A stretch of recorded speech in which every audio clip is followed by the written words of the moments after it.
ಓಂ ಓಂ ಶ್ರೀ ಶುದ್ಧ ಬ್ರಹ್ಮಣೇ ನಮಃ. ಸಮಸ್ತ ಶುದ್ಧ ಬ್ರಹ್ಮ ಸ್ವರೂಪರೇ, ತಮ್ಮೆಲ್ಲರಿಗೂ ಅನಂತ ಅನಂತ ಪ್ರಣಾಮಗಳು. ಶ್ರೀ ವಿಚಾರ ಸಾಗರ 4ನೇ ತರಂಗ ತತ್ವದೃಷ್ಟಿ ಉತ್ತಮ ಅಧಿಕಾರಿಗೆ ಉಪದೇಶ 117ನೇ ವಿಷಯಾಂಕ.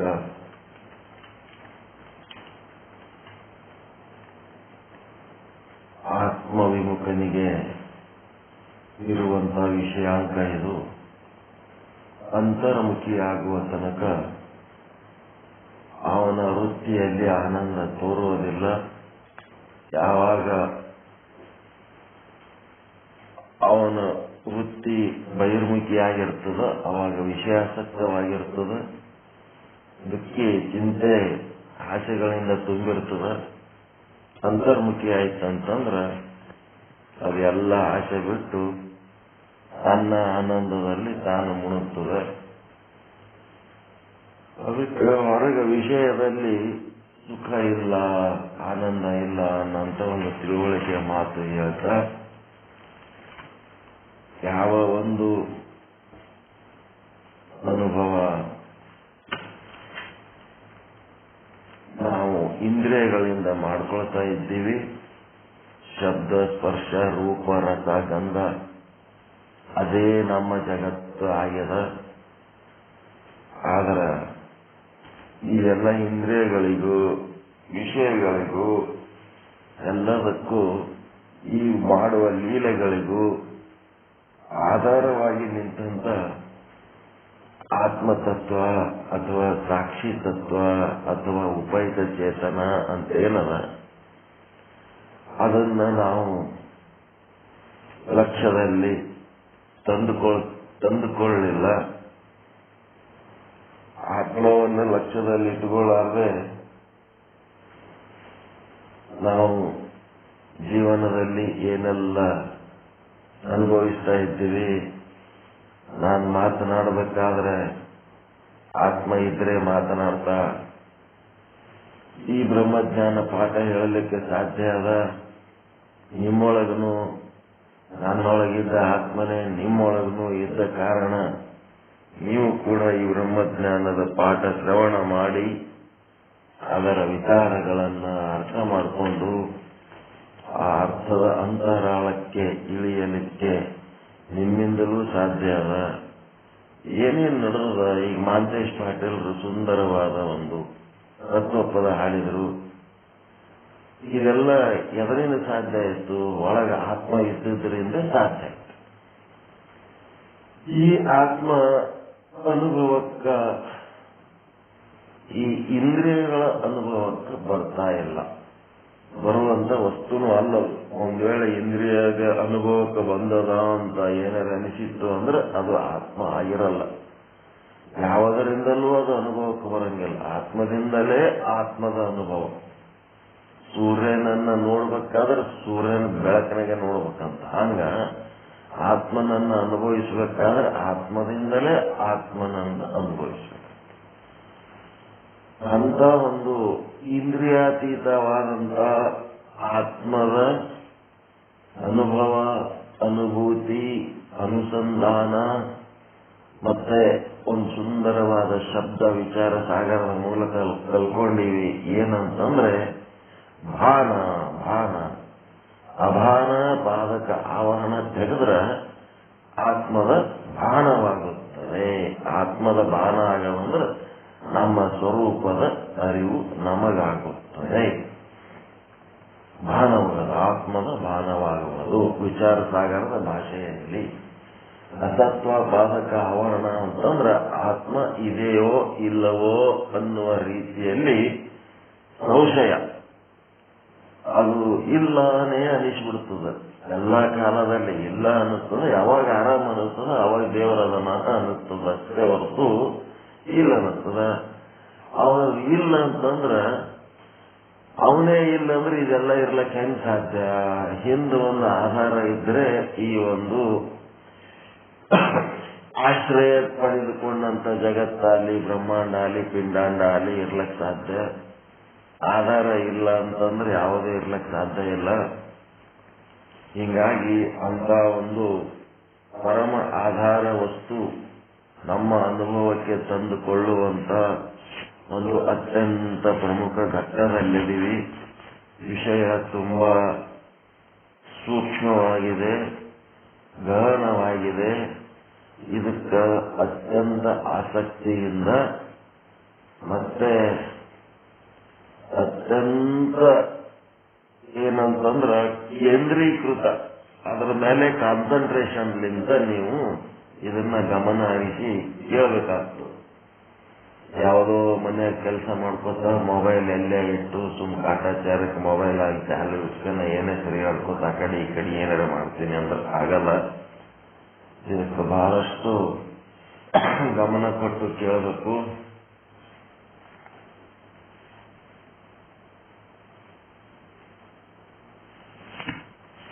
ಅವರು ಏನ್ ಹೇಳ್ತಾರೆ ಇದರ ಮಹತ್ವ?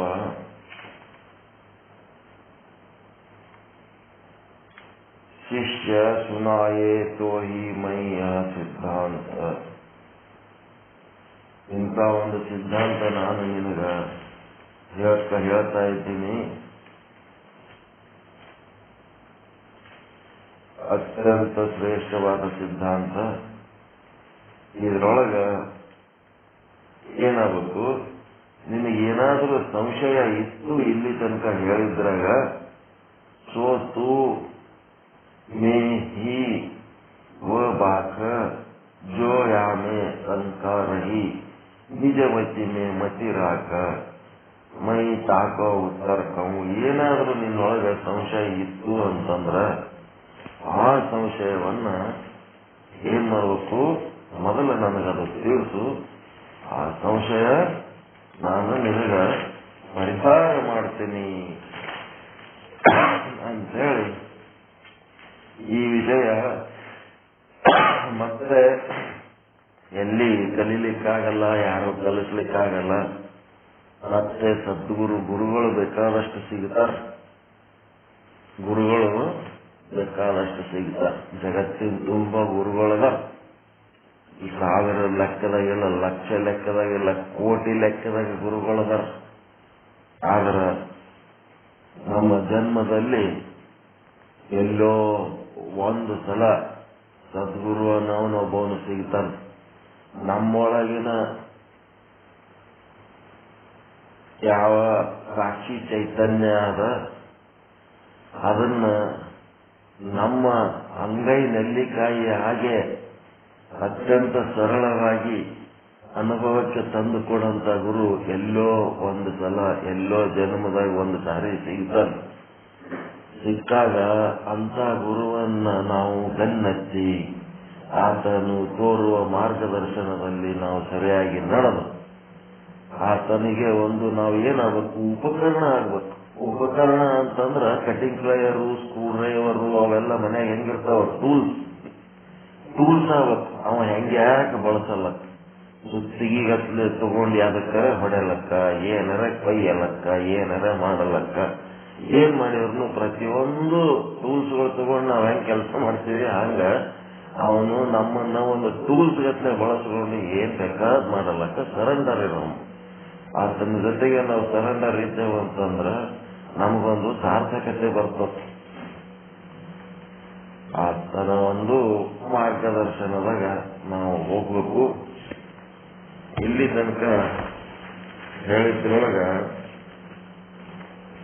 ಏನ್ ಹೇಳ್ತಾನ, ಬಹಿರ್ಮುಖಿ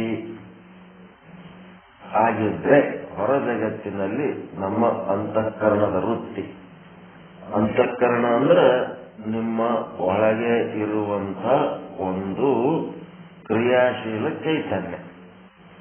ಆ ಅಂತಃಕರಣ ವೃತ್ತಿ ಹೆಂಗದಪ್ಪ ಅಂದ್ರ ಅವ್ರು ಒಂದು ಕಣಕ ಅಂತ ತಿಳ್ಕೊಳ್ರಿ. ಕಣಕದ ಎಳಿ ಈ ತೆಗೆದ್ರೆ ಶಾವಿಗೆ ಗಟ್ಲೆ ಹೆಂಗ್ ಬರ್ತದಲ್ಲ ಹಂಗ ಒಂದು ಎಳಿ ಹೊರಗೆ ಬರ್ತದ. ಅದು ಅದರ ಮೂಲಕ ಬರ್ತದ ಅಂತಃಕರಣ ನೇತ್ರ ದ್ವಾರ ಅಥವಾ ಯಾವುದೋ ಒಂದು ಇಂದ್ರಿಯ ದ್ವಾರ ಹೊರಗೆ ಬರ್ತದ. ಅದು ವೃತ್ತಿ.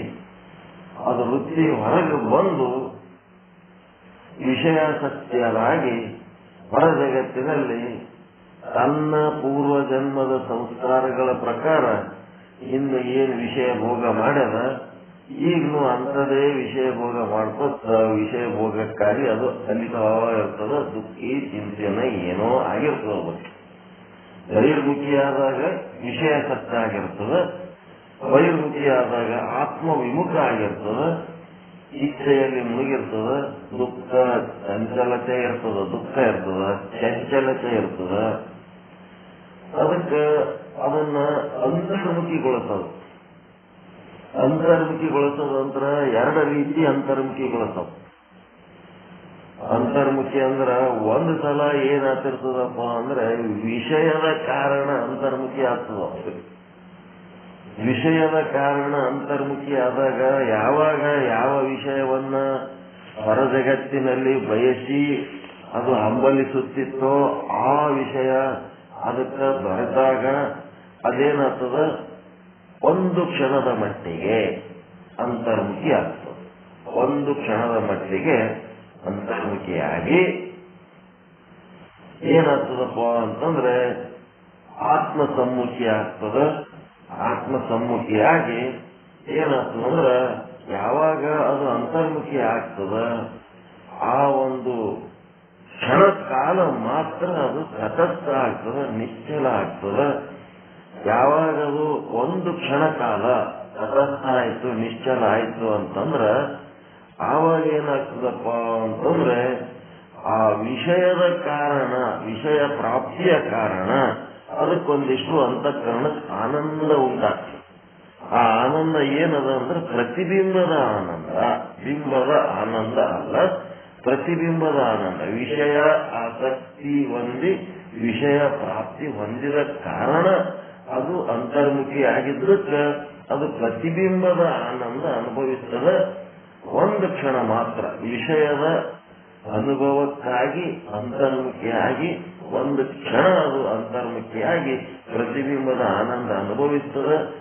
ಆನಂದ ಅನುಭವಿಸಿದ ಸ್ವಲ್ಪ ಹೊತ್ತೇ ಯಾರೋ ಎಂದೋ ಬಹಳ ಕಾಲದ ನಂತರ ಅವ್ರ ಮುಖ ನೋಡ್ಬೇಕು, ಭೇಟಿಯಾಗಿಲ್ಲ ಅಂತೇಳಿ ಆಸೆ ಪಟ್ಟು ಬಡದಾಡಿ ನೀವು ಅಲ್ಲಿಗೆ ಹೋಗ್ತಿರೋ ಅವ್ರು ನಿಂಬಲ್ಲಿ ಕರೆಸ್ಕೊತಿರೋ ಏನ್ ಮಾಡಿದ್ರು ಇಬ್ರು ಭೇಟಿಯಾಗಿ ಎಷ್ಟೊತ್ತು ನೀವು ಆನಂದ ಅನುಭವಿಸ್ಲಿಕ್ಕೆ ಸಾಧ್ಯ ಅದ? ಅಪರೂಪದ ಭೇಟಿಯ ಆನಂದ ಎಷ್ಟೊತ್ತು ಅನುಭವಿಸ್ಲಿಕ್ಕೆ? ಫಸ್ಟ್ ಒಂದು ಕ್ಷಣ ಅಷ್ಟೇ, ಒಂದು ಕ್ಷಣ ಅನುಭವಿಸ್ತೀರಿ, ನೆಕ್ಸ್ಟ್ ಕ್ಷಣನೇ ನಿಮ್ಮ ಮನಸ್ಸು ಮತ್ತೆ ನಾನಾ ರೀತಿ ವಿಚಾರಗಳಲ್ಲಿ ಮುಳುಗಿ ಬಿಡ್ತದೆ. ಅದಕ್ಕೇನಂತಾರೆ, ಇದಕ್ಕೆ ಕ್ಷಣಿಕ ಕ್ಷಣಿಕ ಅಂತಾರೆ. ಏನ್ 24 ತಾಸು ಬರೇ ಎಂದು ಸಿಕ್ಕಿಲ್ಲಪ್ಪ ನಿನ್ನ ನೋಡ್ಕೊತ್ ಕುಂದಿರ್ತೀನಿ, ಹಿಂಗೆ ಮುಂದೆ ಕೂಡುವ ಕುಂದಿರ್ತೀವ್ರಿ ನೋಡಮ್. ನಿಮ್ ಮಗನಿಗೋ ಮೊಮ್ಮಗನಿಗೋ ಸಚಿಗೋ ಮೊಮ್ಮಕ್ಕಳಿಗೋ ಮಿತ್ರರಿಗೋ ಬಂಧುಗಳಿಗೋ ನೀ ನನ್ಗೆ ಏನ್ ದಿವಸ ಸಿಕ್ಕೇ ಇಲ್ಲ, ಇಲ್ಲಿ ಕುಂದ್ರು ಕುರ್ಚಿ ಮುಂದ, ನಾನು ಮುಂದೊಂದು ಕುರ್ಚಿ ಹಾಕೋತೀನಿ, ನೀನು ಕುಂದ್ರು ನಾನು ಕುಂದಿರ್ತೀನಿ, ಹಿಂಗೆ ಒಬ್ರಿಗೊಬ್ರು ನೋಡ್ಕೊತ ಏನ್ ದಿವಸ ಆಯ್ತು ನನ್ ಕಣ್ಣಿಗೆ ಕಂಡೇ ಇಲ್ಲ, ಈಗ ನಾನು ಇನ್ನು ನೋಡಿದ್ರೆ ಕಣ್ಣಾಗ ಬಹಳ ಖುಷಿ ಅನ್ಸ್ಲಿಕ್ಕತ್ತದ ಅಂತ ಹೇಳಿ ಅಂದ ಕುಂದಿರ್ತೀವ್ರಿ. ನೋಡವು ಒಂದ್ ಅರ್ಧ ತಾಸು ಕುಂದಿರ್ತೀವ್ರಿ. ಒಂದ್ ಅರ್ಧ ತಾಸ್ನಾಗ ಎಷ್ಟು ನಿಮಿಷ ನೀವು ಅವ್ರ ಜೊತೆಗೆ ಕೂತು ಅನುಭವಿಸ್ತೀರಿ ಆನಂದ?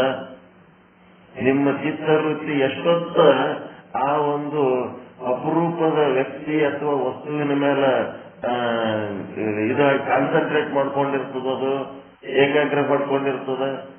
ಕ್ಷಣಿಕ ಅಷ್ಟೇ, ಅದು ಕ್ಷಣಿಕ, ಒಂದು ಕ್ಷಣ ಅಷ್ಟೇ.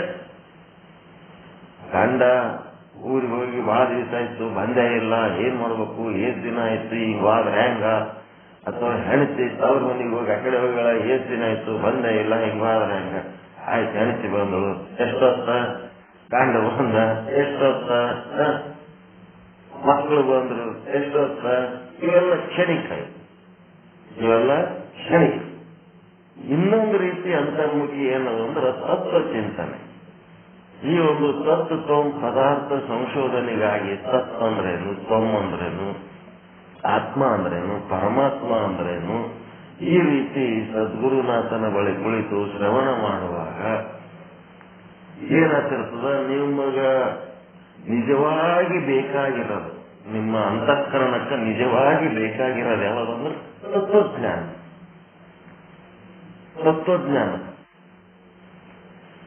ಅಲ್ಲಿ ಏನಾಗ್ತದಂದ್ರ ಆನಂದ ಆತದ ತಿಳಕೆ ಈ ವಿಷಯದಲ್ಲಿ ಓದ್ತದ, ಇದು ಬೇಕಾಗಿಲ್ಲ ನಡೆ ಆ ಕಡೆ ಅಂತೇಳಿ ಅದು ಯಾಕೆ ಬಹಿರ್ಮುಖಿ ಆಗ್ತದ?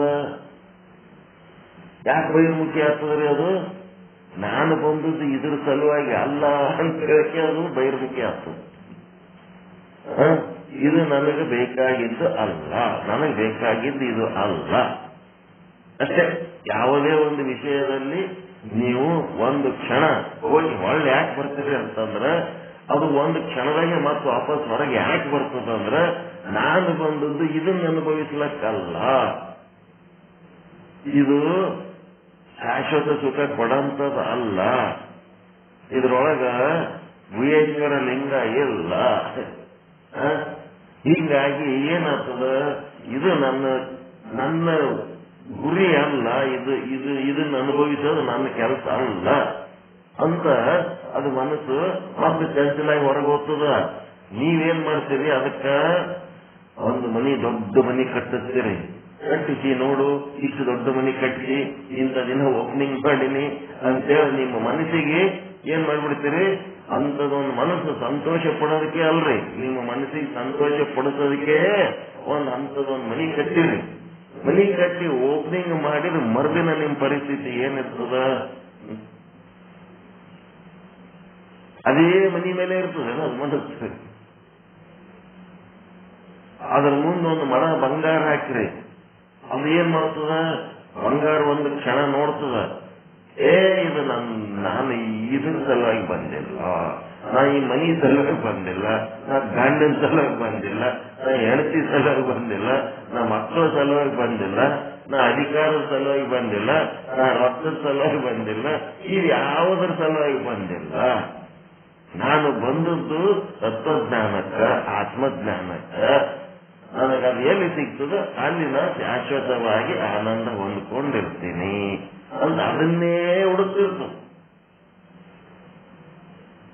ತನ್ನ ಸ್ವರೂಪವನ್ನ ಅರಿಯುವುದಕ್ಕಂಥದ್ದು ಬಂದವರು ಅದಕ್ಕೆ ಕೊಯ್ದು ಹೊರಗಿನ ವಿರೂಪಗಳನ್ನು ತೋರಿಸ್ಕೊಂಡಿರ್ತಾರೆ. ನಾವು ಅದೇನ್ ಮಾಡ್ತದೆ, ನೋಡ್ತದೆ, ಬಂದು ಇದಾಗ್ತದ, ಮುಂದೋಗ್ತದೆ. ಹಾಗೆ ಮಾಡೋದ್ರಿಂದ ಏನಾಗ್ತದಪ್ಪ ಅಂತಂದ್ರೆ ಆ ಯಾವ ಆನಂದ ಒಂದು ಕ್ಷಣದ ಹಿಂದೆ ನೀವು ಅನುಭವಿಸಿರಿ ಅದು ಆನಂದ ನಷ್ಟ ಆಗ್ತದೆ. ಇದು ಬೇಡ, ಅದು ಬೇಡ. ಇದು ಈ ಬಟ್ಟೆ ಅಂಗಡಿಯಾಗಿ ಹೆಣ್ಮಕ್ಳು ಸೀರೆ ಹುಡುಕ್ತಿರ್ತಾರಲ್ಲ, ಹಾಗೆ ಹುಡುಕ್ತಿರ್ತದ. ಏಕಡೆ ಸೀರೆ ತೋರಿಸ್ರಿ, ಈ ಸೀರೆ ಬೇಡ, ಆ ಸೀರೆ ಬೇಡ, ಅಲ್ಲೊಂದು ಸೀರೆ, ಅವ್ರಿಗೆ ಬೇಕಾದ ಸೀರೆ ಅದು ಅದ್ರ ಸಲುವಾಗಿ ಅವ್ರು ಬಂದಿರ್ತಾರೆ. ಏನ್ ಬೇಕಾದ ತೋರಿಸಿದ್ರೆ ಅದಕ್ಕೆ ತಗೋತಾರ ಅವ್ರು. ಹಾಗೆ ಅದೇನಾಗ್ತದ, ಯಾಕೆ ಹೊರಗೆ ಹೋಗ್ತದ, ಈಗ ನಿಮ್ಮ ಅಂತಃಕರಣ ಶಾಶ್ವತವಾಗಿ ಗಂಟೆಗಟ್ಲೆ ಒಳಗ ಆನಂದ ಅನುಭವಿಸ್ಬೇಕು ಕುಂದಿರ್ಲಕತ್ತದಲ್ಲ, ಹೆಂಗ್ ಸಾಧ್ಯ ಆಯ್ತು? ಅದಕ್ಕೆ ಏನ್ ಬೇಕು ಅದನ್ನ ನೀವು ಕೊಡ್ತಾ ಇದ್ದೀರಿ. ಅದಕ್ಕೆ ಬೇಕಾಗಿರೋದೇ ಇದೆ, ಅರಿವಿನ ಆನಂದ, ಆತ್ಮದ ಆನಂದ, ಸಾಕ್ಷ್ಯ ಭಾನ. ಅದು ಸಿಕ್ತು ಅಂದ್ರೆ ಅದು ಸುಮಾರ ಅದು ಶಾಶ್ವತವಾದ ಆನಂದ, ದೀರ್ಘಕಾಲದ ಆನಂದ. ಅದಕ್ಕೆ ಶುದ್ಧ ಬ್ರಹ್ಮ ಸ್ವರೂಪದ ಅನುಭೂತಿ ಭಾನ ಮಾಡ್ಕೊಳ್ಳೋದಕ್ಕೂ ಇದು ಅಂತರ್ಮುಖಿ ಆಗ್ತದ. ಅದು ಆತ್ಮ ಸ್ವರೂಪಿಯಾಗಿ ಅದೇನ್ ಮಾಡ್ತದ, ಅಲ್ಲಿ ಅನುಭವಿಸ್ತದಲ್ಲ ಆ ಆನಂದಕ್ಕೆ ಏನಂತಾರ ಬಿಂಬ ಆನಂದ. ಆತ್ಮ ಸ್ವರೂಪಿಯಾಗಿ ಆನಂದ. ಈಗ ನೀವೇನ್ ಮಾಡ್ಲಕತ್ತೀರಿ, ಸತ್ಸಂಗದ ಕುಳಿತು ನಿಮ್ಮ ಆತ್ಮ ಸ್ವರೂಪರಾಗಿ ನೀವೇನು ಆನಂದ ಅನುಭವಿಸ್ಲಕತ್ತೀರಿ. ಇಲ್ಲೇನ್ ಶಬ್ದ ಸ್ಪರ್ಶ ರೂಪ ರಸ ಗಂಧಗಳ ಯಾವ ವೈಭವಗಳು ಇಲ್ಲ, ಕೇವಲ ಆತ್ಮದ ಚಿಂತನ ನಡೆದ. ಈ ಆತ್ಮದ ಚಿಂತನವನ್ನು ಆತ್ಮ ಸ್ವರೂಪಿಯಾಗಿ ಹೇಳಿ ಆತ್ಮ ಸ್ವರೂಪಿಯಾಗಿ ಕೇಳಿದಾಗ ಏನಾಗ್ತದಪ್ಪ ಅಂದ್ರೆ ಬಿಂಬಾನಂದ ಉಂಟಾಗ್ತದೆ. ಈ ಬಿಂಬಾನಂದ ಶಾಶ್ವತವಾದದ್ದಾದ. ಇದು ತತ್ ತ್ವಂ ಪದಾರ್ಥ ಶೋಧನೆ. ನಾವು ಏನ್ ಕಡಿಮೆ ಇಲ್ಲ, ನಾವು ವಿಜ್ಞಾನಿಗಳು, ನಾವು ಸಂಶೋಧಕರು, ನಾವು ಸತ್ಯ ಶೋಧಕರು. ನಮ್ಮ ಹಿಂದಿನ ಹಿರಿಯರು ಏನ್ ಸಂಶೋಧನೆ ಮಾಡಿ ಎಲ್ಲಿ ತನ ನಿಂದಿರ್ತಾರತ್ತಂದ ಗಾಡಿ, ಅದನ್ನ ಮತ್ತೆ ಮುಂದೆ ಅದೇ ಶೋಧನೆ ಮಾಡ್ಕೊಂಡು ನಾವು ಮುಂದೋಗಿ ಅದನ್ನ ಅನುಭವಿಸ್ಬೇಕಾಗ್ಯ. ಇದು ಬಹಿರ್ಮುಖಿ ಅಂತರ್ಮುಖಿ ಏನೆಲ್ಲ ಆಗ್ತಿರ್ತದ. ಆದ್ರ ಆ ಆನಂದ ಅನುಭವಿಸುವುದಕ್ಕ ಇಂಥ ಒಂದು ಭವ್ಯವಾದ ವ್ಯವಸ್ಥೆ, ದಿವ್ಯವಾದ ವ್ಯವಸ್ಥೆ ಏನೆಲ್ಲ ಇದ್ರು ಎಷ್ಟೋ ಮಂದಿಗೆ ಅದು ಗೊತ್ತೇ ಇಲ್ಲ. ಹಂಗೆ ಹುಟ್ಟಿ ಹಂಗೆ ಸತ್ತೋಗ್ಬಿಡ್ತಾರ. ಇದಂತ ಕರ್ಮ. ಅದಕ್ಕ ಇಷ್ಟೆಲ್ಲ ಇದ್ದದಕ್ಕ ಇದಕ್ಕೆ ಅಧಿಷ್ಠಾನ ಯಾವುದು, ಏನು ಆಧಾರ, ಯಾವುದರ ಆಧಾರದ ಮೇಲೆ ಇದು ಮಾಡ್ಲಿಕ್ಕತ್ತದ ಕೆಲಸ. ಮೂಲ ಆಧಾರ ಯಾವುದು, ಮೂಲ ಅಧಿಷ್ಠಾನ ಯಾವುದು, ಅಧಿಷ್ಠಾನದ ಪ್ರಜ್ಞೆ ಅನ್ನೋದು ಒಂದಿಷ್ಟು ಮಾಡ್ಕೋಬೇಕು. ಇದು ಸಿದ್ಧಾಂತ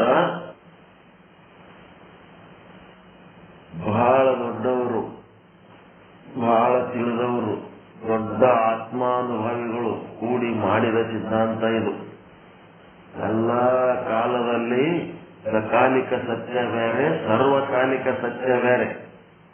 ಆಗಿನಷ್ಟಕ್ಕೆ ಅದು ಸತ್ಯ ಆಗಿ ಮತ್ತೆ ಆಮೇಲೆ ಮಿಥ್ಯೆ ಆಗಿ ಹೋಗ್ಬಿಡ್ತದೆ. ಆದ್ರೆ ಇದೇನದ ಸರ್ವಕಾಲಿಕ ಸತ್ಯ. ಎಂದೆಂದೂ ಇದು ಹಳಿದಾಗಂಗಿಲ್ಲ, ಎಂದೆಂದೂ ಇದು ಕೆಟ್ಟೋಗಂತದಲ್ಲ. ಇದು ಯಾವಾಗಲೂ ಬೆಳೆಯುವಂತಹ ಸಿದ್ಧಾಂತ. ಇದು ವೇದಾಂತ ಸಿದ್ಧಾಂತ. ಇಲ್ಲಿ ಮತ್ತೇನ್ ಹೇಳ್ಯಾರಪ್ಪ ಅಂದ್ರೆ, ನಿಮಗ ಜಾಗೃತ ಅವಸ್ಥೆಯೇ ಎಚ್ಚರಿರ್ತೀರಿ. ಎಚ್ಚರಿದ್ದತ್ನಾಗ ಏನಾಗ್ತದ, ನಾನಾ ರೀತಿ ವಸ್ತುಗಳನ್ನ ನೋಡ್ತಿರ್ತೀರಿ, ಕೇಳ್ತಿರ್ತೀರಿ, ಮುಟ್ತಿರ್ತೀರಿ, ಮೂಸಿಸ್ತಿರ್ತೀರಿ, ರುಚಿಸ್ತಾ ಇರ್ತೀರಿ. ಅದಕ್ಕೆ ಅವರೆಲ್ಲ ಅಷ್ಟೊಂದು ಕಥೆ ಹೇಳೋದು ಬೇಡ ಅಂತೇಳಿ ಒಂದು ಘಟ ಅಂತ ಮಾಡಿದ್ರಪ್ಪ. ಒಂದು ಘಟ ನಿಮ್ ಎದುರ ಒಂದು ಘಟ ಆದ. ಜಾಗೃತ ಅವಸ್ಥೆ ಒಳಗೆ ನಿಮ್ ಎದುರ ಒಂದು ಘಟ ಆದ. ಜಾಗೃತ ಅವಸ್ಥೆ ಒಳಗಿನ ಘಟ ಮತ್ತ ನಿಮ್ಮಲ್ಲಿ ಒಂದು ಅಂತಃಕರಣ ಆದ. ನಿಮ್ಮೊಳಗೊಂದು ಅಂತಃಕರಣ ಆದ ಇಲ್ಲ?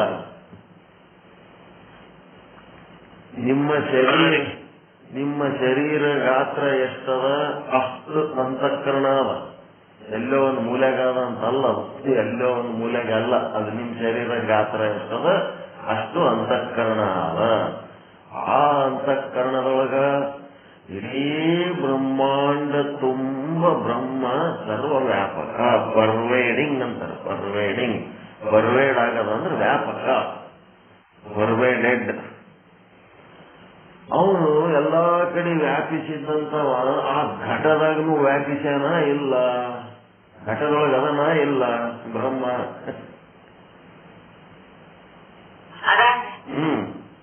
ಆ ಘಟ ಅಲ್ಲಿ ಆದ ಅಂದ್ರ ಘಟಕ್ಕೆ ಅಧಿಷ್ಠಾನ ಯಾರು? ಅದೇ ಬ್ರಹ್ಮ. ಘಟದೊಳಗಿರೋ ಬ್ರಹ್ಮ. ಅದು ಎಷ್ಟದ, ಅದು ಹೆಂಗದಪ್ಪ ಅಂತಂದ್ರೆ ಆ ಘಟದ ಸೈಜ್ ಎಷ್ಟದ ಅಷ್ಟೇ ಆಕಾರದ ಬ್ರಹ್ಮನಲ್ಲಿ. ಅವನಿಗೆ ಏನಂತಾರಂದ್ರ ಘಟದ ಉಪಹಿತ ಚೇತನ ಅಂತಾರ. ಘಟದ ಉಪಹಿತ ಚೇತನ. ಆ ಘಟದ ಉಪಹಿತ ಚೇತನ ಅಲ್ಲಿ ಆದ ಅಂತೇಳಿ ಅಲ್ಲಿ ಘಟ ಅದ. ಆ ಉಪಹಿತ ಚೇತನನೇ ಇಲ್ಲ ಅಂದ್ರೆ ಘಟ ಇಲ್ಲ. ಅದು ಒಂದು ತಿಳ್ಕೋಬೇಕು. ಬ್ರಹ್ಮ ಎಲ್ಲ ಕಡೆ ಅದನ ಅಂದ್ಮೇಲೆ ಘಟದಾಗ ಅದನ ಇಲ್ಲ, ಜಡ ಚೇತನ ಅವೆಲ್ಲ ಏನಿಲ್ಲ. ಎಲ್ಲ ಜಡದಾಗನ ಚೇತನದಾಗನ ಎಲ್ಲ ಕಡೆ ಅದನ. ಅವನೇನದನ ಘಟದಲ್ಲಿನೂ ಅದನ್ನ ಘಟದ ಗಾತ್ರದಷ್ಟೇ ಆ ಬ್ರಹ್ಮ ಏನು ಅಲ್ಲಿ ಘಟದೊಳಗೆ ಅದನ ಅದಿಷ್ಟಕ್ಕೆ ಏನಂತಾರಂದ್ರೆ ಘಟದ ಉಪಹಿತ ಚೇತನ ಅಂತ. ಆದ್ರೆ ಎದುರು ನೀವದಿರಿ, ನಿಮ್ಮದೊಂದು ಶರೀರ ಅದ. ನಿಮ್ಮದೊಂದು ಶರೀರ ಇದ್ಮೇಲೆ ನಿಮ್ಮ ಶರೀರ ಎಷ್ಟದ ಅಷ್ಟೇ ಗಾತ್ರದ ಒಂದು ಅಂತಃಕರಣ ಅದ.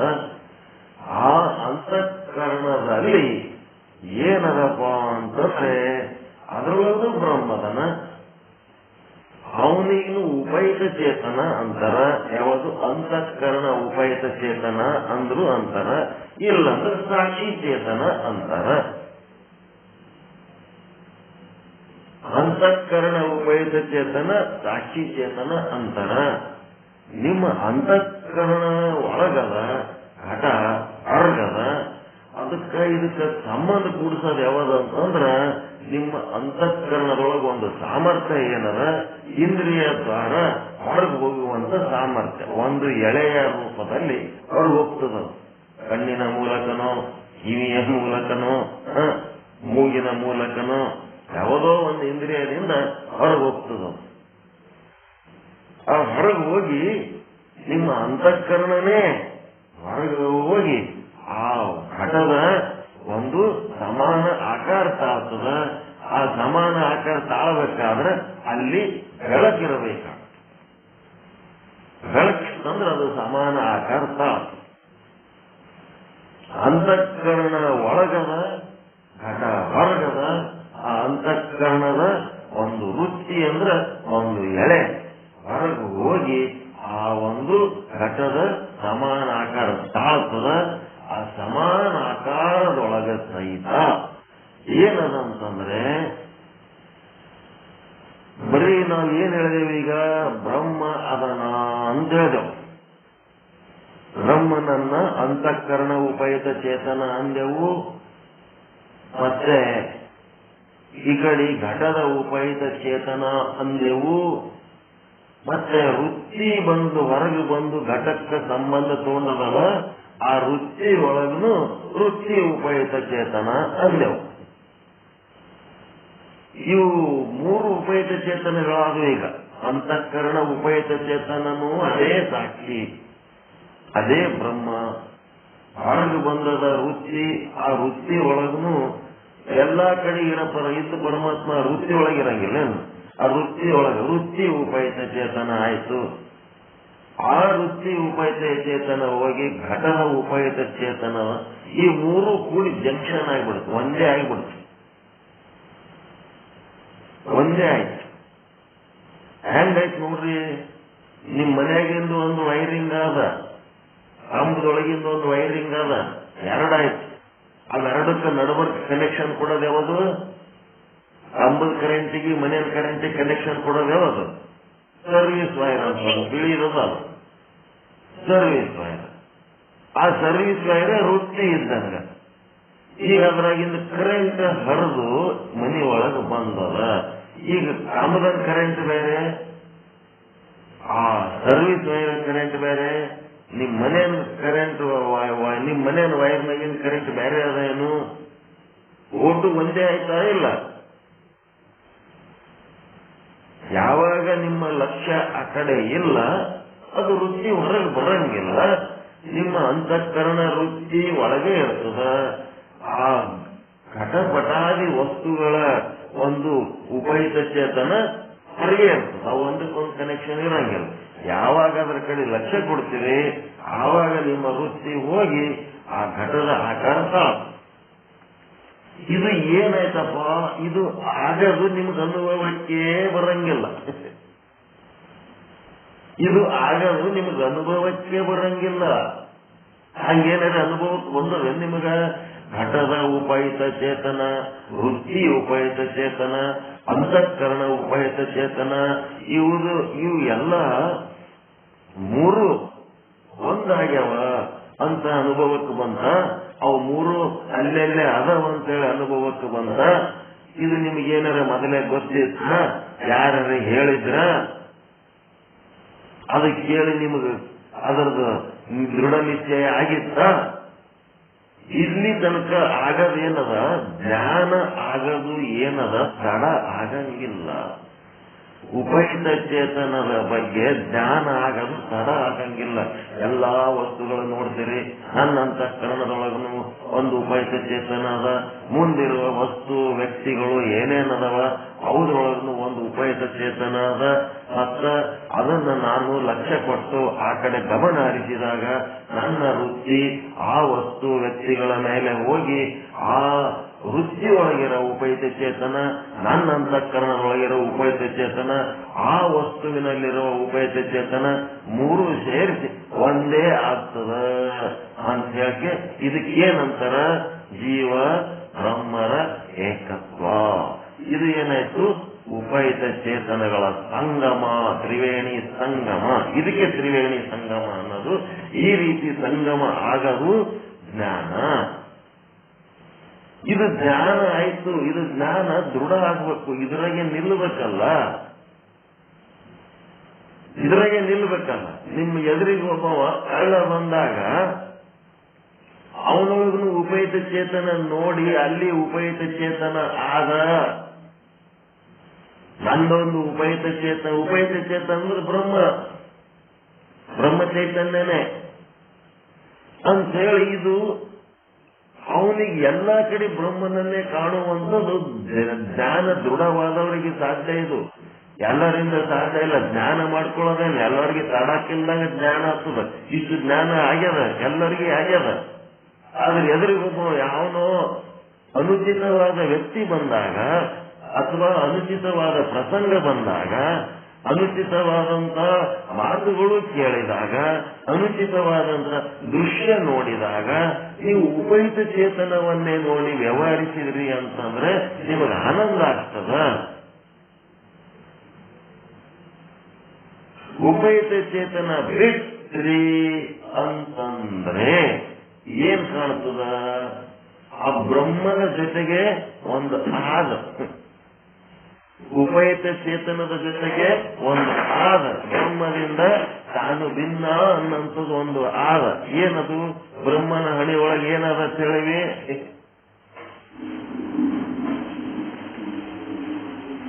ಹಣಿ ಮೇಲೆ ಒಂದು ತಿಕ್ಕಳಿ ಇದ್ದಂಗದ. ಒಂದ್ಯಾವುದು ಮಾಯೆ, ಅಜ್ಞಾನ, ಅವಿದ್ಯೆ.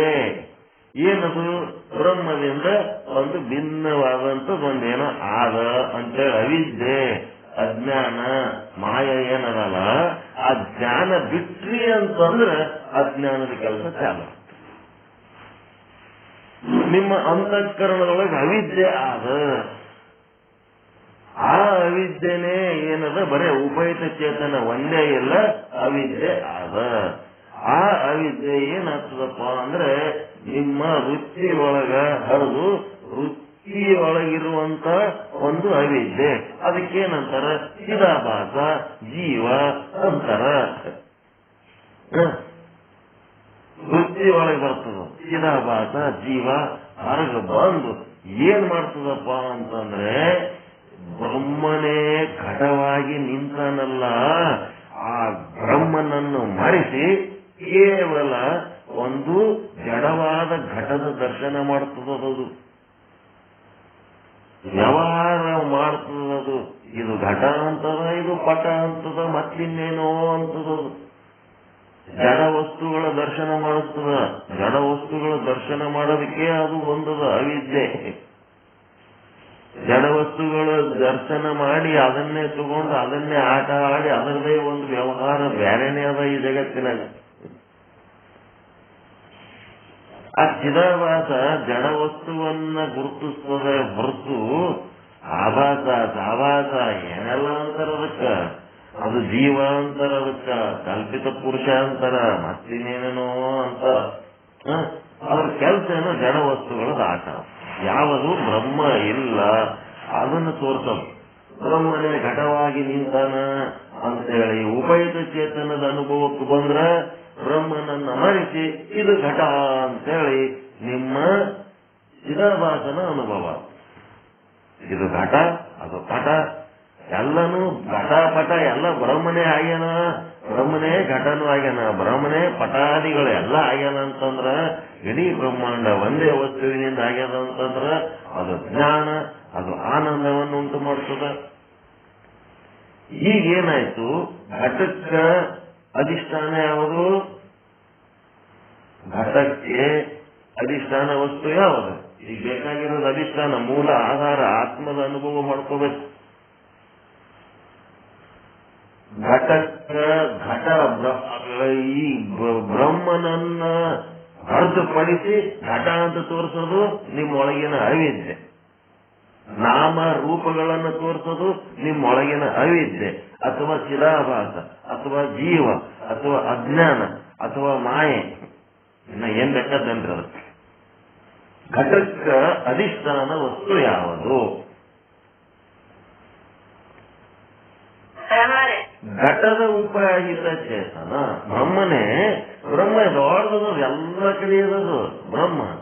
ಆ ದೊಡ್ಡ ಬ್ರಹ್ಮ ಏನಾಯನ ಆ ಘಟದ ಆಕಾರ, ಸಮಾನ ಆಕಾರ ತಾಳಿ ಆ ಘಟದ ರೂಪದಲ್ಲಿ ನಿಂತ. ಘಟದ ಉಪಹಿತ ಚೇತನ ಅನ್ಬೇಕದಕ್ಕೆ. ಮೊಬೈಲ್ ಉಪಹಿತ ಚೇತನ. ಏನು ವಸ್ತು ಅದ, ಆ ವಸ್ತುವಿನ ಆಕಾರದಷ್ಟೇ ಒಂದು ಬ್ರಹ್ಮ ಚೈತನ್ಯ ಅದ್ರಾಗ ಅದ ಅಲ್ಲ, ಅದಕ್ಕೇನನ್ಬೇಕು? ಉಪಹಿತ ಚೇತನ. ಉಪಹಿತ ಚೇತನ ಎದಕ್ಕಾಯ್ತು? ಉಪಾಧಿ ಬಂದದ್ದಕ್ಕೆ ಅದು ಉಪಹಿತ ಚೇತನ. ಇದು ಉಪಹಿತ ಚೇತನ ಇಲ್ಲ ಅಂತಂದ್ರೆ, ಉಪಾಧಿ ಇಲ್ಲ ಅಂದ್ರೆ ಅದು ಬ್ರಹ್ಮ ಚೇತನ. ಉಪಾಧಿ ವಾಲೆ ಕೋ ಉಪಹಿತ ಚೇತ ಹೈ. ಉಪಾಧಿ ಬಂದದ್ದಕ್ಕೆ ಅದೇನಾಗ್ಯದ? ಉಪಹಿತ ಆಗ್ಯದ. ಉಪಾಧಿ ತೆಗೆದು ಬಿಟ್ರಿ, ಘಟ ಮಠ ಎನ್ನುವ ಉಪಾಧಿಗಳನ್ನು ತೆಗೆದು ಬಿಟ್ರಿ, ಮಹಾಕಾಶ ಬ್ರಹ್ಮಾಂಡ ಪಿಂಡಾಂಡ ಎಂಬುವ ಉಪಾಧಿಗಳನ್ನು ತೆಗೆದು ಬಿಟ್ರಿ ಅಂತಂದ್ರೆ ಬ್ರಹ್ಮ, ಶುದ್ಧ ಬ್ರಹ್ಮ. ಈಗ ಘಟದ ಅಧಿಷ್ಠಾನ ಗೊತ್ತಾಯ್ತಾ? ನೆಕ್ಸ್ಟ್ ನಿಮ್ಮ ಅಂತಃಕರಣ ಅಂತದ, ನಿಮ್ಮ ಶರೀರ ಅದ, ಇದರ ಅಧಿಷ್ಠಾನ ಯಾವುದು?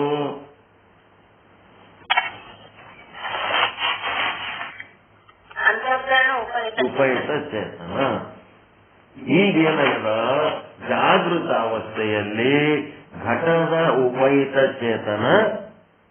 ಜಾಗೃತಾವಸ್ಥೆಯಲ್ಲಿ ಯಾರು ಚಾಲು ಮಾಡ್ಕೊಂಡಿರಿ? ಏನ್ ಹೇಳೋರದಿರ?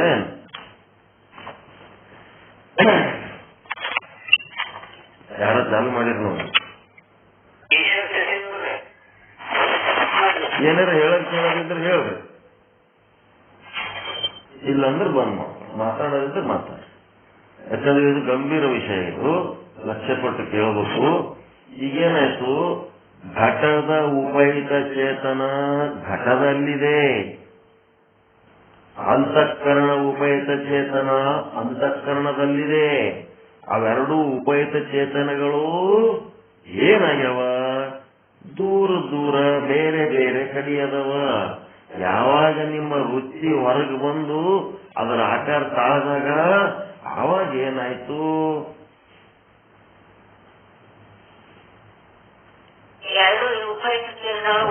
ಒಂದಾಯ್ತು. ಈಗ ಸದ್ಯಕ್ಕ ಅದ್ರ ಕಡೆ ಲಕ್ಷ್ಯ ಇಲ್ಲ ಅಂತಂದ್ರೆ ಈ ಜಗತ್ತಿನಾಗ ಬಿಡ್ರಿ, ನಿಮ್ಮ ಮನೆಯೊಳಗ ಬಿಡ್ರಿ, ನಿಮ್ ಕಣ್ಣೆದ್ರೆ ಸಾಕಷ್ಟು ವಸ್ತುಗಳದವ. ಅಷ್ಟೆಲ್ಲ ವಸ್ತುಗಳ ಉಪಯುಕ್ತ ಚೇತನಗಳು ಅವ್ರೊಳಗೆ ಅದಾವ. ನಿಮ್ಮ ಅಂತಃಕರಣ ಉಪಯುಕ್ತ ಚೇತನ ನಿಮ್ಮೊಳಗೆ ಆದ. ಎಲ್ಲಿ ತನಕ ನೀವು ಅದ್ರ ಕಡೆ ಲಕ್ಷ್ಯ ಹರಿಸಂಗಿಲ್ಲ ಅಲ್ಲಿ ತನಕ ಆ ಉಪಯುಕ್ತ ಚೇತನಗಳು ಅವು ಬೇರ್ಪಟ್ಟು ಬೇರೆ ಬೇರೆನೆ ಇರ್ತಾವ. ಈ ಭೇದವನ್ನು ಒಪ್ಪುತ್ತೀರಾ? ಉಪಯುಕ್ತ ಚೇತನಗಳ ಸಂಗಮ ಇರ್ಲಾರ್ದೆ ಅವು ನಮ್ಮ ಲಕ್ಷ್ಯಕ್ಕೆ ಬರಂಗಿಲ್ಲ. ಅವು ನಮ್ಮ ಲಕ್ಷ್ಯಕ್ಕೆ ಬಂದವ ಅಂತಂದ್ರ ಅಲ್ಲಿರುವ ಎಲ್ಲಿರುವ ಉಪಯುಕ್ತ ಚೇತನಗಳು ಒಂದೇ ಆಗ್ಯಾವ ಅಂತ ಇದು ಒಂದು ತಿಳ್ಕೋಬೇಕು. ಅಲ್ಲಿ ನಾವು ಯಾವ ವಸ್ತುವಿನ ಕಡೆ ಲಕ್ಷ್ಯ ವಹಿಸ್ತೇವ ಆ ವಸ್ತುವಿನ ಉಪಯುಕ್ತ ಚೇತನದೊಳಗೆ ನಮ್ಮ ಅಂತಃಕರಣ ಉಪಯುಕ್ತ ಚೇತನ ಒಂದಾಗ್ತದೆ. ವೃತ್ತಿ ಮೂಲಕ ನಾವು ಲಕ್ಷ್ಯ ಕೊಟ್ಟಾಗ ಇದು ವ್ಯವಹಾರ ಹೆಂಗ್ ನಡೆದದ? ವ್ಯವಹಾರ ಹೆಂಗ್ ನಡೆದದ? ನೀವು ಜಗತ್ತಿನಾಗ ಎಷ್ಟೇ ವ್ಯವಹಾರಗಳು ಮಾಡಿದ್ರು ಸಹಿತ ಅಲ್ಲಿ ಕೂಡ ಬ್ರಹ್ಮನ ಲೀಲೆನೆ ಆದ. ವ್ಯವಹಾರ ಏನು ನಿರಾಕಾರ ಅದನ, ನಿಷ್ಕ್ರಿಯ ಅದನ, ಹಂಗದನ ಹಿಂಗದನ, ಈಗ ಸಕ್ರಿಯ ಅದನ ಇಲ್ಲ. ಈಗ ಉಪಯುಕ್ತ ಚೇತನಗಳ ಜೊತೆಗೆ ವಿಶೇಷ ಚೇತನ ಹೆಂಗ್ ಕೆಲಸ ಮಾಡ್ಲಕ್ಕತ್ತದ? ಈಗ ಏನಾಯ್ತಪ್ಪ ಅಂತಂದ್ರೆ ರಾತ್ರಿ ಮಕ್ಕೊಂಡಿರಿ, ಈಗ ಎತ್ತರಿದ್ದಾಗ ಹಿಂಗ ಉಪಯುಕ್ತ ಚೇತನಗಳೆಲ್ಲ ಬೇರೆ ಬೇರೆ ಅದಾವ. ನಿಮ್ಮ ಅಂತಃಕರಣ ಉಪಯುಕ್ತ ಚೇತನ ನಿಮ್ಮೊಳಗದ. ಅದು ಘಟದ ಉಪಯುಕ್ತ ಚೇತನ ಹೊರಗದ. ಹೊರಗಿಂದ ಕನೆಕ್ಷನ್ ಕೊಡೋದು ರುಚಿ ಅದ, ಅದರೊಳಗಿನ ಉಪಯುಕ್ತ ಚೇತನ. ಹಿಂಗಾಗಿ 3 ಉಪಯುಕ್ತ ಚೇತನಗಳು ಒಂದಾದಾಗ ಇದು ಘಟ ಅಂತೇಳಿ ಆ ಘಟ ವಸ್ತುವನ್ನ ಅವನು ಜಡ ವಸ್ತುವನ್ನ ಚಿದಾಭಾಸ ಅಥವಾ ಅವಿದ್ಯೆ ಅದು ಗುರುತಿಸ್ತದ. ಅದು ಒಂದು ಸ್ಟೇಜ್ ಪಕ್ಕ ತಿಳ್ಕೊಂಡಿರ ಅನ್ಕೋತೀನಿ. ಏನಾರ ಡೌಟ್ ಇದ್ರೆ ಕೇಳ. ಈಗ ಘಟದ ಅಧಿಷ್ಠಾನ, ಘಟದ ಉಪಯುಕ್ತ ಚೇತನ ಅಂತ ಹೇಳಿ, ಮತ್ತೆ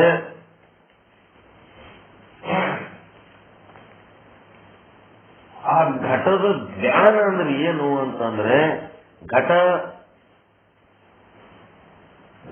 ಏನದಲ್ಲ, ಘಟ ಮತ್ತು ಘಟದ ಜ್ಞಾನ ಇವೆರಡು ತಿಳ್ಕೋಬೇಕು. ಘಟ ಏನಾಗ್ಯದ, ಆ ಘಟದ ಉಪಯುಕ್ತ ಚೇತನ ಇದ್ದದಕ್ಕೆ ಘಟ ಆಗ್ಯದ. ಘಟದ ಜ್ಞಾನ ನಿಮಗೆ ಹೆಂಗಾಗ್ಯದ ಅಂತಂದ್ರ, ಘಟದ ಮೇಲೆ ಲಕ್ಷ್ಯ ಕೊಟ್ಟಿರ್ತೀರಲ್ಲ, ಆವಾಗ ಎಷ್ಟೊತ್ತು ನೀವು ಘಟವನ್ನ ನೋಡ್ತಿರ್ತೀರಿ, ನಿಮ್ಮ ಲಕ್ಷ್ಯ ಎಷ್ಟೊತ್ತು ಘಟದ ಮೇಲೆ ಇರ್ತದ, ಆ ಸಮಯದಲ್ಲಿ ನಿಮಗೇನ್ ಅನುಭವ ಆಗ್ತಿರ್ತದ ಅದು ಘಟದ ಜ್ಞಾನ. ನಿಮ್ಮ ಲಕ್ಷ್ಯ ಏನಾಯ್ತು, ಘಟದ ಜ್ಞಾನ ಯಾವಾಗ ನಿಮ್ಮ ವೃತ್ತಿ ಆ ವಸ್ತುವಿನ ಮೇಲೆ ಎಷ್ಟೊತ್ತಿರ್ತದ ಅಷ್ಟ ತನಕ ನೀವು ಅನುಭವಿಸಿದ ಅನುಭವನೇ ಘಟದ ಜ್ಞಾನ. ನಿಮ್ಮ ವೃತ್ತಿ ಏನಾಯ್ತು, ಆ ಘಟದ ಮೇಲಿಂದ ಹೋಗಿ ಮತ್ತೆ ಯಾಕಡೆ ಬೇರೆ ಕಡೆ ಹೋಯ್ತು, ಬೇರೆ ವಸ್ತುವಿನ ಮೇಲೆ ಹೋಯ್ತು. ಬೇರೆ ವಸ್ತುವಿನ ಮೇಲೆ ಹೋದಾಗ ನಿಮ್ಮ ವೃತ್ತಿ ಒಳಗ ಆ ಘಟದ ಜ್ಞಾನ ಇರ್ತದ ಇಲ್ಲ?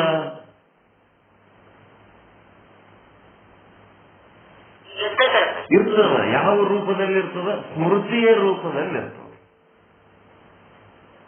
ಘಟವನ್ನು ನೀವು ನೋಡ್ತಾ ಇಲ್ಲ, ಈಗ ಬೇರೆ ಯಾವುದೋ ವಸ್ತು ನೋಡ್ಲಕತ್ತೀರಿ, ಆದ್ರೆ ಆ ಘಟ ಹೆಂಗಿರ್ತದ ಅನ್ನೋದ್ರ ಬಗ್ಗೆ ನಿಮ್ಮೊಳಗೊಂದು ಜ್ಞಾನ ಅದ ಅಲ್ಲ, ಅದು ಹೆಂಗದಂದ್ರ ಘಟ ನೋಡುವಾಗ ಘಟದ ಜ್ಞಾನ, ಘಟ ನೋಡುವುದನ್ನು ಬಿಟ್ಟು ಬೇರೆ ಎಲ್ಲೋ ಏನೋ ನೋಡ್ತಾ ಇರುವಾಗಲೂ ನಮ್ಮೊಳಗೆ ಘಟದ ಜ್ಞಾನ ಇರ್ತದೆ. ಅದು ಹೆಂಗಿರ್ತಂದ್ರೆ ಸ್ಮೃತಿಯ ಜ್ಞಾನ. ಏನೋ ನೋಡ್ಲಕ್ ಹೋಗಿರ್ತೀರಿ, ದೇಶ ನೋಡ್ಲಕ್ ಹೋಗಿರ್ತೀರಿ, ಅಲ್ಲಿ ನೋಡ್ಲಕ್ ಹೋದಾಗ ಅದು ಎಷ್ಟೊತ್ತು ನೋಡ್ತಿರ್ತೀರಿ ಅಷ್ಟೇ ಆ ಒಂದು ಕ್ಷೇತ್ರದ ಜ್ಞಾನ. ಅದು ಹೊಳ್ಳಿ ಬಂದ ಮೇಲೆ ಅದರ ಜ್ಞಾನ ನಿಮ್ಮ ಒಳಗಿರ್ತದಲ್ಲ, ಅದು ಏನು, ಅದು ನಿಮ್ಮ ಸ್ಮೃತಿಯ ಜ್ಞಾನ. ಅದಕ್ಕೆ ಜ್ಞಾನ ಮತ್ತು ಸ್ಮೃತಿ ಜ್ಞಾನ ಯಾವಾಗ ನಿಮ್ಮ ಇಂದ್ರಿಯಗಳ ಜೊತೆಗೆ ಅದರದ್ದು ಸಂಪರ್ಕ ಇರ್ತದ, ವಿಷಯ ಮತ್ತು ಇಂದ್ರಿಯ ಆ ಸಂಪರ್ಕ ಇರುವ ತನಕವೇ ಅದಕ್ಕೆ ಜ್ಞಾನ ಅಂತಾರ. ಜ್ಞಾನೇಂದ್ರಿಯ ಜೊತೆಗೆ ವಿಷಯದ ಸಂಪರ್ಕ ಇರೋ ತನಕ ಏನ್ ಅನುಭವಿಸ್ತದ ಅದು ಜ್ಞಾನ. ಆ ಜ್ಞಾನೇಂದ್ರಿಯ ವಿಷಯದ ಜೊತೆಗೆ ಸಂಪರ್ಕ ಇಲ್ಲದಾಗ 24 ತಾಸು ಸಂಪರ್ಕದಾಗಿರ್ತದೆ, ನಾವು ಇರಲಾಗ ಅದೇನಾಗ್ತದ, ಅದರ ಜ್ಞಾನ ನಿಮಗೇನಾದಲ್ಲ ಅದು ಸ್ಮೃತಿಯ ಜ್ಞಾನ. ಅಂದ್ರೆ ನೆನಪು ಚಿತ್ತದೊಳಗಿರ್ತದೆ ಅಷ್ಟೇ. ಅದು ಮನ ಬುದ್ಧಿ ಚಿತ್ತ ಅಹಂಕಾರ ಆಸಕ್ತಿ ಚಿತ್ತದೊಳಗೆ ಅದರ ಸ್ಮೃತಿ ಇರ್ತದೆ. ಈಗ ಏನಾಗ್ಯದಪ್ಪ, ಜಾಗೃತ ಅವಸ್ಥೆಯಲ್ಲಿ ನಾನಾ ರೀತಿ ವಸ್ತುಗಳು ನೋಡಿದ್ರಿ, ಅವುಗಳೆಲ್ಲ ಉಪಯುಕ್ತ ಚೇತನಗಳು ಸಂಗಮ ಆಗಿದ್ದಕ್ಕೆ ಆ ವಸ್ತುಗಳೆಲ್ಲ ನಿಮಗೆ ಗೊತ್ತಾಯ್ತು. ಆ ಜಡ ವಸ್ತುಗಳಿಂದ ವ್ಯವಹಾರ ನಡೀತು. ನಾವೆಲ್ಲ ಒಟ್ಟು ಬ್ರಹ್ಮ ಅನ್ಕೋತ್ ಕೂತ್ರೆ ಕೆಲಸ ಹೆಂಗಾಗಬೇಕು? ಹೊಸ ಮಂದಿ ಬ್ರಹ್ಮ ಸ್ವರೂಪರ ಅಂತಂದ್ರ ನಾಮ ರೂಪಗಳು ಇರ್ಲಿಲ್ಲ ಅಂದ್ರೆ ವ್ಯವಹಾರ ಹೆಂಗ್ ನಡಿಬೇಕು ಜಗತ್ತಿಂದ? ಅದಕ್ಕೆ ಜಗತ್ತಿನ ವ್ಯವಹಾರದ ಸಲುವಾಗಿ ಇದು ಒಂದು ವ್ಯವಸ್ಥೆ ಪರಮಾತ್ಮ ಇರ್ತಾನ. ನೆಕ್ಸ್ಟ್ ಏನಪ್ಪಾ ಅಂತಂದ್ರೆ, ಮಕ್ಕೊಂಡ್ಬಿಟ್ಟಿರಿ, ನಿದ್ದೆ ಸುಶುದ್ಧಿ ಹೋಗಿಲ್ಲ, ಎತ್ತರಿಲ್ಲ, ಮಧ್ಯದಲ್ಲಿ ಎಲ್ಲಿದಿರಿ? ಈ ಕಡೆ ಎತ್ತರನೂ ಇಲ್ಲ, ಆ ಕಡೆ ಪೂರ್ತಿ ನಿದ್ದೆ ಗಾಢ ನಿದ್ರೆನೂ ಇಲ್ಲ. ಮತ್ತೆ ಯಾವ ಅವಸ್ಥೆ ಒಳಗದಿರಿ? ಸ್ವಪ್ನಾವಸ್ಥೆ ಒಳಗದಿರಿ. ಈ ಸ್ವಪ್ನಾವಸ್ಥೆ ಒಳಗಿದ್ದಾಗ ಏನಾಯ್ತಪ್ಪ ಪರಿಸ್ಥಿತಿ ಅಂತಂದ್ರೆ, ಆಗ್ಲತ್ತ ಘಟ ನೋಡಿರಿ, ಆ ಘಟ ಏನಾಗ್ಬಿಡ್ತು, ಈಗ ಹೇಗೆ ಬಂದವ? ಸ್ವಪ್ನದೊಳಗೆ ಘಟ ಬಂದ. ಈ ಸ್ವಪ್ನದೊಳಗೆ ಘಟ ಬಂದಾಗ ಅಲ್ಲಿ ಏನಾಗ್ಯದ, ಅಂತಃಕರಣ ಆದ ಇಲ್ಲ ಸ್ವಪ್ನದಾಗ ಕೆಲಸ ಮಾಡ್ಲಿಕ್ಕತ್ತದಿಲ್ಲ. ಹಗಲತ್ತ ಸೂರ್ಯನ ಬೆಳಕಿನಾಗ ಘಟ ನೋಡಿದ್ರಿ, ಮತ್ತು ಕನಸಿನಾಗ ಬೆಳಕು ಇರ್ತದ ಇಲ್ಲ? ಆತ್ಮದ ಬೆಳಕಿರ್ತದ. ನಿಮ್ಮ ಆತ್ಮದ ಬೆಳಕೆ, ಆ ಬೆಳಕಿನಾಗೆ ನಿಮ್ಮ ವ್ಯವಹಾರ ನಡೆದಿರ್ತದ. ಅದು ಒಂದು. ನೆಕ್ಸ್ಟ್ ಏನಾಯ್ತಪ್ಪ ಅಂತಂದ್ರೆ, ಕನಸಿನೊಳಗ ಬಂದಂತ ಘಟಕ ಅಧಿಷ್ಠಾನ ಯಾವುದು? ಅಲ್ಲೇನು ಘಟ ಉಪಯುಕ್ತ ಚೇತನ, ಘಟನೆ ಇಲ್ಲ ಅಂತಂದ್ಮೇಲೆ ಉಪಯುಕ್ತ ಚೇತನ ಎಲ್ಲಿರ್ತದಲ್ಲಿ? ವಸ್ತುವೇ ಇಲ್ಲ ಅಲ್ಲಿ. ಏನಾಗ್ಯದದು? ಕಲ್ಪಿತ, ಅದು ಸ್ವಪ್ನದಾಗ ಬಂದ್ಬಿಟ್ಟದು. ಅಲ್ಲಿನ ಘಟ ಕಾಣ್ಲಕತ್ತದ ಇಲ್ಲ? ಕಾಣ್ಲಕತ್ತದ. ಏನಾಗ್ಯದಪ್ಪ ಅಂತಂದ್ರೆ, ನಿಮ್ಮ ಅಂತಃಕರಣ ವೃತ್ತಿ ಆತ್ಮದ ಬೆಳಕಿನಲ್ಲಿ, ಸೂರ್ಯನ ಬೆಳಕಿಲ್ಲ ಅಲ್ಲಿ, ಆತ್ಮದ ಬೆಳಕಿನಲ್ಲಿ ಏನ್ ಮಾಡ್ಲಕತ್ತದಪ್ಪ ಅಂತಂದ್ರೆ, ಹೋಗಿ ಆ ಘಟದ ಆಕಾರ ತಾಳಕತ್ತದ. ಕನಸಿನಾಗನು ಹಂಗೆ ನೋಡ್ಬೋದು. ಘಟದ ಆಕಾರ ತಾಳದಂದ್ರೆ ಏನಾಗ್ಯದ ಅಲ್ಲಿ? ಅಲ್ಲಿನೂ ಘಟ ಮತ್ತು ಘಟದ ಜ್ಞಾನ ಎರಡದ. ಘಟ ಮತ್ತು ಘಟದ ಜ್ಞಾನ. ಘಟ ಅನುಭವಿಸ್ಲಕತ್ತೀರ, ಘಟ ನೋಡ್ಲಕತ್ತೀರಿ, ಮತ್ತೆ ಘಟ ಆದ. ಇದು ಎರಡು ಎದರಿಂದ ಆಗ್ಯದ ಅಂತಂದ್ರೆ, ನಿಮ್ಮ ಅಂತಃಕರಣ ವೃತ್ತಿ ಒಳಗೊಂದು ಅವಿದ್ಯೆ ಅಂತದ. ನಿಮ್ಮ ಅಂತಃಕರಣ ವೃತ್ತಿ ಒಳಗೇನದ? ಒಂದು ಅವಿದ್ಯೆ ಅಂತದ. ಆ ಅವಿದ್ಯೆ ಒಳಗ ಎರಡು ಗುಣಗಳದವ. ಒಂದು ಸತ್ವ ಗುಣ, ಇನ್ನ ಒಂದು ತಮೋ ಗುಣ.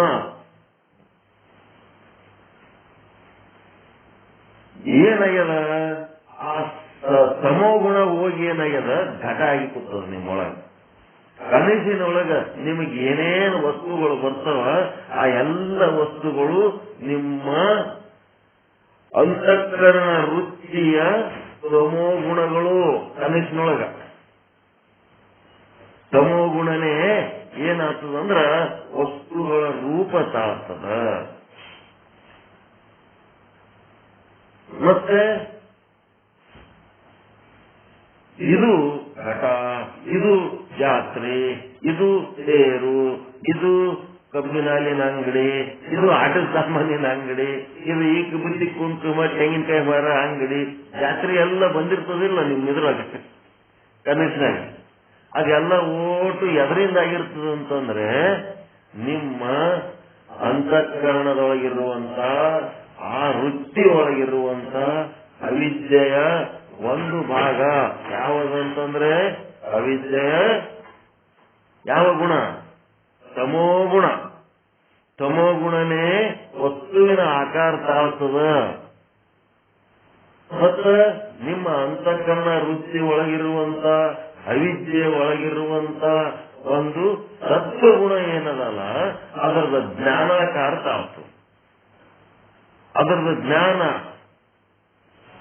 ಇದು ಘಟ ಅಂತೇಳಿ ಗುರುತಿಸ್ತದ. ಯಾವುದು? ಅಂತಃಕರಣ ವೃತ್ತಿ ಒಳಗಿರುವಂತ ಅವಿದ್ಯೆಯಲ್ಲಿನ ಅವಿದ್ಯೆ ಆಗಲ್ರಿ ಎಲ್ಲ ಕಡೆ. ಬ್ರಹ್ಮ ಎಲ್ಲೆಲ್ಲ ಅಲ್ಲೆಲ್ಲ ಅವಿದ್ಯೆನೂ ಬರೀ ಉಪಯುಕ್ತ ಚೇತನ ಒಂದೇ ಅವೇನು. ಜಾಗೃತ ಅವಸ್ಥೆ ಒಳಗೆ ಏನಾಯ್ತು? ಚಿರಾಭಾಸ ಅನಿಸ್ಕೊತದು. ಹೋಗಿ ಆ ಘಟ ವಸ್ತುವನ್ನ ಗುರುತಿಸ್ತು, ಜಡ ವಸ್ತುವನ್ನ ಗುರುತಿಸ್ತು. ಅದೇ ರೀತಿ ಈಗೇನಾಯ್ತು? ಸ್ವಪ್ನಾವಸ್ಥೆ ಒಳಗ ಅದೇ ವೃತ್ತಿ ಅದ, ಅಂತಃಕರಣದ ವೃತ್ತಿ ಅದ. ಆದ್ರ ಅದು ಹೊರಗೆ ಹೋಗಿ ಏನು ಗುರುತಿಸಂತದ್ದು ಏನು ಇಲ್ಲ. ಅದಕ್ಕ ಅದು ಒಳಗೆ ತನ್ನದೇ ಒಂದು ಲೀಲೆ ಮಾಡ್ಕೋತ ಕುಂತದ. ಕ್ರಿಕೆಟ್ ಆಡೋರು ಹೆಂಗ ಆಡ್ತಿರ್ತಾರ? ಚಾನ್ಸ್ ಸಿಕ್ತಂದ್ರ ಹೊರಗೆ ಹೋಗ್ತಾರ. ಮತ್ತ ಅವ್ರಿಗೆ ಚಟ ಇತ್ತು ಹಂಗೆ ಅಂತಂದ್ರೆ ಏನ್ ಮಾಡ್ತಾರ? ಮನ್ಯಾಗ ತಾವೇ ಎಲಿಗಳು ತಗೊಂಡು ತಾವೇ ಒಂದಿಷ್ಟು ಹಾಕ್ತಾರ. 4 ಮಂದಿಗೆ ಹಾಕಿದಂಗೆ ತಾವೇ ಹಾಕ್ತಾರ, ಮತ್ತು ತಾವೇ ಅದರದ ಎಲಿ ತೆಗೆದು ಇದಕ್ಕೆ ಎಲಿ, ಈ ಎಲಿ ತೆಗೆದು ಆ ಎಲಿ, ಏನೇನೋ ಉಚ್ಚುಚ್ಚು ಮಾಡಿ ಕಡೆಗೆ ಮತ್ತೆ ಓಸು ಎಲಿಗಳು ಒಂದೇ ಡಬ್ಬ್ಯಾಗ ಹಾಕಿ ಮುಚ್ಚಿಟ್ಟು ಮಕ್ಕೋತಾರೆ. ಹಾಗೆ ಇದೇನ್ ಮಾಡ್ತು, ಅಂತಃಕರಣ ಏನ್ ಮಾಡ್ತು, ತಾನೇ ಒಂದಿಷ್ಟು ಲೀಲೆ ಮಾಡ್ಲಿಕ್ಕತ್ತ. ಹೊರ ಜಗತ್ತಿನ ವಸ್ತು ಇರ್ಲಿಲ್ಲ ಅಂದ್ರೆ ಏನಾಯ್ತು, ನನ್ನ ಮೇಲೆ ಎಲ್ಲದರದ್ದು ಸಂಸ್ಕಾರ ಆದ ಅಂತೇಳಿ ಅದೇನ್ ಮಾಡ್ತು, ತನ್ನೊಳಗೆ ಎಲ್ಲ ಸಂಸ್ಕಾರ ಇಟ್ಕೊಂಡು ತನ್ನ ಅವಿದ್ಯೆ ಕೆಲಸ ಚಾಲು ಮಾಡ್ಬಿಡ್ತು. ತನ್ನೊಳಗಿರುವಂತ ಅವಿದ್ಯೆ, ಅಂತಃಕರಣ ವೃತ್ತಿ ಒಳಗಿರುವ ಅವಿದ್ಯೆ ಏನಾಯ್ತು, ಅಂತಃಕರಣ ವೃತ್ತಿ ಒಳಗಿರುವ ಅವಿದ್ಯೆ ತನ್ನೊಳಗಿನ 2 ಗುಣಗಳು ಹೊರಗೆ ತೆಗಿತ್ತು, 2 ಗುಣ ಪ್ರಕಟ ಮಾಡ್ತು. ಒಂದು ಸತ್ವಗುಣ, ಒಂದು ತಮೋಗುಣ. ಸತ್ವಗುಣ ಏನ್ ಮಾಡ್ತು, ಯಾವ್ಯಾವ ವಸ್ತುಗಳು ಅಲ್ಲಿ ತೋರ್ಲಕತ್ತವ ಅವುಗಳನ್ನ ಗುರುತಿಸುವಂತ ಕೆಲಸ ಮಾಡ್ತು. ತಮೋಗುಣ ಏನಾಯ್ತು, ಆ ವಸ್ತುಗಳ ಆಕಾರ ತಾಳ. ವಸ್ತುವಿನ ಆಕಾರ ತಾಳದ ಯಾವುದು, ವೃತ್ತಿಯೊಳಗಿನ ಅವಿದ್ಯೆಯ ಯಾವ ಗುಣ, ವಸ್ತುವಿನ ಆಕಾರ ತಾಳದು ತಮೋಗುಣ. ಅದೇ ವೃತ್ತಿ ಒಳಗಿರುವಂತ ಅದೇ ಅವಿದ್ಯೆಯ ಒಂದು ಸತ್ವಗುಣ ಏನ್ ಮಾಡ್ತು, ಜ್ಞಾನಾಕಾರ ತಾಳತು. ತಾಳೆ ಈಗ ಆ ಘಟ ಮತ್ತು ಘಟದ ಜ್ಞಾನಕ್ಕೆ ಅಧಿಷ್ಠಾನ ಯಾವುದು, ಘಟದ ಉಪಾಹಿತ ಚೇತನ ಅಲ್ಲ. ಆ ಘಟ ಮತ್ತು ಘಟದ ಜ್ಞಾನಕ್ಕೆ ಅಧಿಷ್ಠಾನ ಯಾವುದು, ಆ 2 ಗುಣಗಳು, ಸತ್ವಗುಣ ತಮೋಗುಣ. ಮತ್ತು ತಮೋಗುಣ ಸತ್ವಗುಣ ಎದರಿಂದ ಬಂತು, ಅವಿದ್ಯೆಯಿಂದ. ಅವಿದ್ಯೆ ಎದರಿಂದ ಬಂತು, ಅಂತಃಕರಣದಿಂದ. ಅಂತಃಕರಣದ ಅಧಿಷ್ಠಾನ ಯಾವುದದ, ಅಂತಃಕರಣ ಉಪಯುಕ್ತ ಚೇತನ ಅಥವಾ ಸಾಕ್ಷಿ ಚೇತನ. ಇಷ್ಟೆಲ್ಲದಕ್ಕೂ ಯಾವುದು ಅಧಿಷ್ಠಾನದ, ನಿಮ್ಮ ಅಂತಃಕರಣವೇ.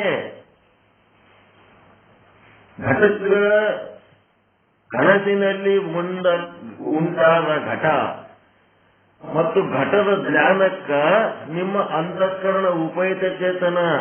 ಜಾಗೃತಾವಸ್ಥೆಯಲ್ಲಿರುವ ಘಟಕ ಘಟದ ಉಪಯುಕ್ತ ಚೇತನ ಬೇರೆ ಅದ.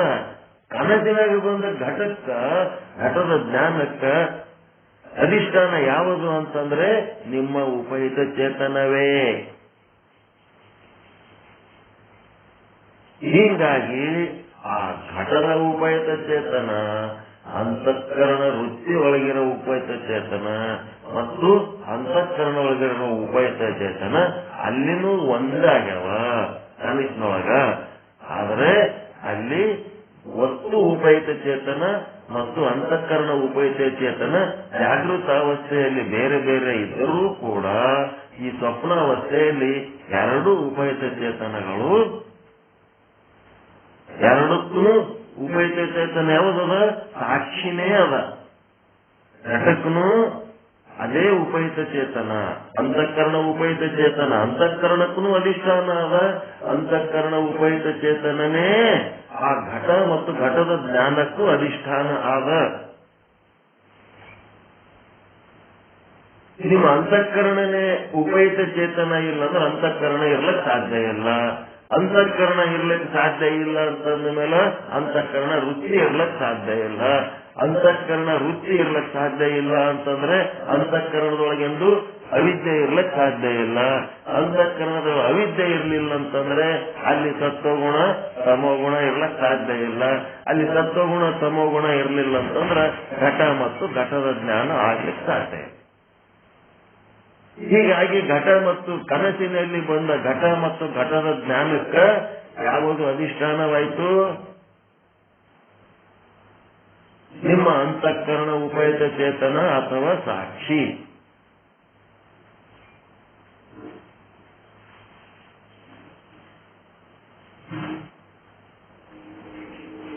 ಏನ್ ತೇಲಾಗ ಹೋಯ್ತಾ ಹೋಗ್ರಿ. ಕನಸಿನಲ್ಲಿ ಅಂತಃಕರಣ ಉಪಯುಕ್ತ ಚೇತನವೇ ಅಧಿಷ್ಠಾನ ಆಗುತ್ತೆ. 2ಕ್ಕೂ ಅಂತಃಕರಣಕ್ಕೂ ಮತ್ತು ವಸ್ತುವಿಗೂ. ಜಾಗೃತಾವಸ್ಥೆಯಲ್ಲಿ ವಸ್ತು ಉಪಯುಕ್ತ ಚೇತನ ಬೇರೆ, ಅಂತಃಕರಣ ಉಪಯುಕ್ತ ಚೇತನ ಬೇರೆ. ಅದರ ಪಾಡಿಗೆ ಅದು ಇರ್ತದೆ, ಇದ್ರ ಪಾಡಿಗೆ ಇದು ಇರ್ತದೆ. ಆದರೆ ಸ್ವಪ್ನಾವಸ್ಥೆಯಲ್ಲಿ ವಸ್ತು ಉಪಯುಕ್ತ ಚೇತನ ಅಂತೇನಿಲ್ಲ. ಅಲ್ಲಿ ವಸ್ತುನೇ ಇಲ್ಲ ಅಂದ್ಮೇಲೆ ವಸ್ತು ಉಪಯುಕ್ತ ಚೇತನ ಎಲ್ಲಿರ್ತದ? ಆ ವಸ್ತು ಕಾಣ್ಲಕತ್ತದ, ಅಲ್ಲಿ ಕಲ್ಪಿತವಾಗಿ ತೋರಿ ಬರ್ಲಕತ್ತದಲ್ಲ. ಆ ಕಲ್ಪಿತ ವಸ್ತುವಿನ ಉಪಯುಕ್ತ ಚೇತನ ಯಾವದಪ್ಪ ಅಂತಂದ್ರೆ ನಿಮ್ಮ ಸಾಕ್ಷಿ ಚೇತನವೇ. ಅದರದೇ ಲೀಲೆ ಇದು.